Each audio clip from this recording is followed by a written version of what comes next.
guys, Mark Crossfield here with GolfOnline. We're going to do a little bit of chipping ideas and lessons. I've got my 50-degree Mizuno wedge here, my S5, and I've got GC2 out here with some Unreal Titleist Pro V1X balls. Let's just talk about hitting chips at different heights. This is a skill that I like to see my students practice, and I think it's one that they don't practice enough. First way, obviously, you could influence height of a chip shot is to change loft, but what I like to see my students do is play different variation of height, so low and medium height and then a higher one with each loft. So changing the loft is still an option and a powerful one, but also being able to manipulate different clubs, because in some situations it might just help you to add more loft, say to a 50, because it's going to add certain amounts more bounce or what have you. As I lay it back, it's going to set this bottom edge further behind this front edge. So being able to do it with the different lofts is an actual real skill. So look, I'm going to use my 50 to start me off. So I'm going to play the ball in the middle of my 2 feet. I'm going to get the handle just inside my left leg, and I'm going to just play a regular shot with my 50 where I'm not trying to hit high or low. I feel about 70% of my weight on my front foot, and I'm just going to chip it out there. And I'm chipping that one, launching at 34 degrees of height.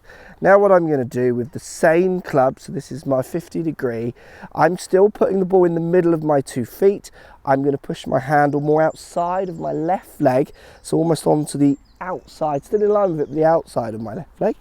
For me, I feel more comfortable raising my hands up as well. I feel like I can get less interaction with the ground that way, and I'm going to present less loft. So by pushing this handle forwards, it pushes the face to the right, so I then turn the face around the axis of the shaft to make sure I've got the face where I want it to go. And I'm going to play again 70% of my weight on my front foot, and I'm chipping that one out there much lower. That one's launching down at 13 degrees, so considerably lower.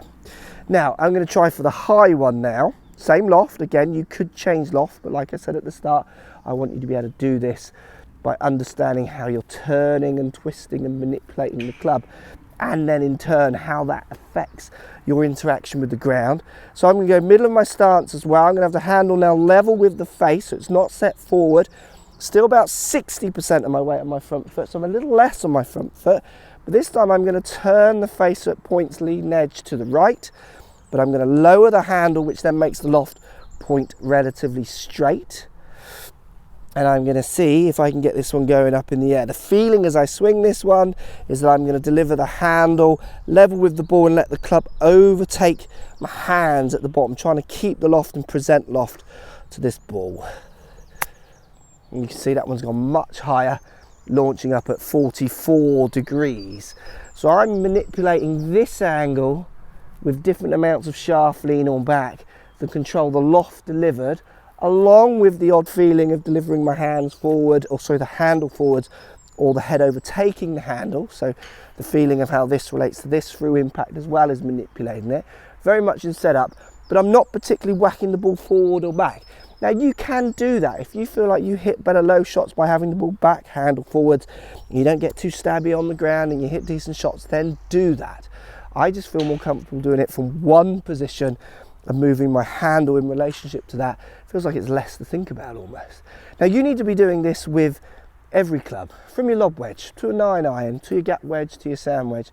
Maybe get on a few different lies and experiment how it feels as you twist the club around, because you're going to find, so I've got my 50 degree bare lie, trying to hit it high by turning that club that way and then lowering the handle. It's not going to work depending on the amount of bounce you've got on that club. So again, it's where you need to experiment to find out which combination of loft and experimenting with the twists get the best trajectory for you to hit the most constructive shot. All 3 of those shots, one's going to run more, one's going to stop more, one's going to be medium on its roll. I'm going to need those in different situations. Make sure you're out there practicing them.